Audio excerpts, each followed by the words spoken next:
बारिश हो रही थी। जब इस बारिश को महसूस करता हूँ तो ऐसा लगता है कि जैसे उसने मेरा हाथ थाम रखा है।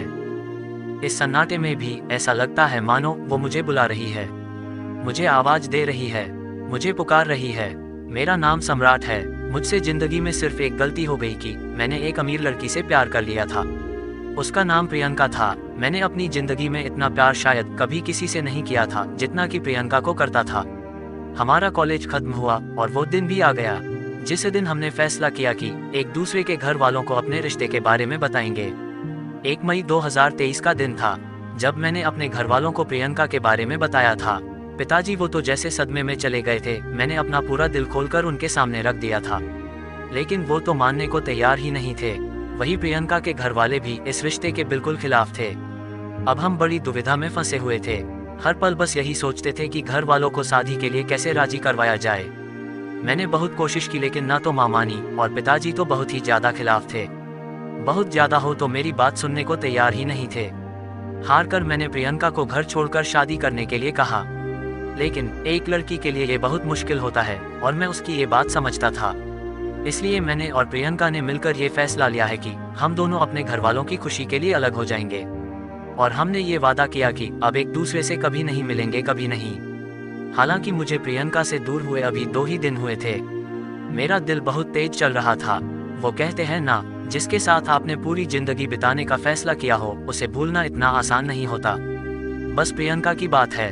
उसका चेहरा, उसकी मुस्कुराहट हर वक्त मुझे याद आती थी, लेकिन करता भी क्या। मेरा पापा की इज्जत और उनकी जिंदगी की आगे मैं हार चुका था। लेकिन 10 दिन बाद मुझसे रहा नहीं गया और मैंने प्रियंका की बेस्ट फ्रेंड वैशाली को फोन करके प्रियंका का हालचाल पूछने की सोची। मुझे क्या पता था कि वो पल मेरी जिंदगी में कयामत बनकर आने वाला है, मुझे बर्बाद करने आने वाला है। मैंने वैशाली को फोन किया और कहा, वैशाली प्रियंका। मेरा इतना ही कहना था कि वैशाली ने कहा, प्रियंका अभी इस दुनिया में नहीं रही। आज शाम को उसका अंतिम संस्कार है। आखिरी बार उसे देखने जरूर जाना। ये सुनकर जैसे मेरी पूरी जिंदगी थम गई थी। शव भीतर ही पड़ी है, सफेद चादर में। मैं प्रियंका का चेहरा नहीं भूल पा रहा हूँ। मुझे वैशाली ने बताया, तुम्हारे बिना उसे जिंदगी जीना एक बोझ लग रहा था। वह अपने मम्मी पापा के खिलाफ जाने की वो सोच नहीं सकती थी।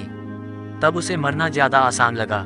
ये सुनकर मैंने सोचा और कहा कि मैंने अपने दिल की सुनी होती, जहाँ सिर्फ वह और मैं होते, लेकिन ये हो नहीं सकता था। प्रियंका की याद में सिर्फ इतना कहूँगा, बहुत उदास है कोई तेरे जाने से। हो सके तू लौटा किसी बहाने से।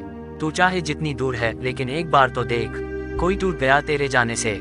सच में तुम्हारे जाने के बाद अब ऐसा लग रहा है जैसे मनो शरीर में जान ही नहीं है। I love you Priyanka, love you for ever. दोस्तों, आपको ये कहानी कैसी लगी हमें कमेंट बॉक्स में जरूर बताएगा, और अगर आपके पास भी ऐसे ही कहानियां हैं तो हमें जरूर लिखें। हम उस कहानी को अपने YouTube चैनल में जरूर पब्लिश करेंगे।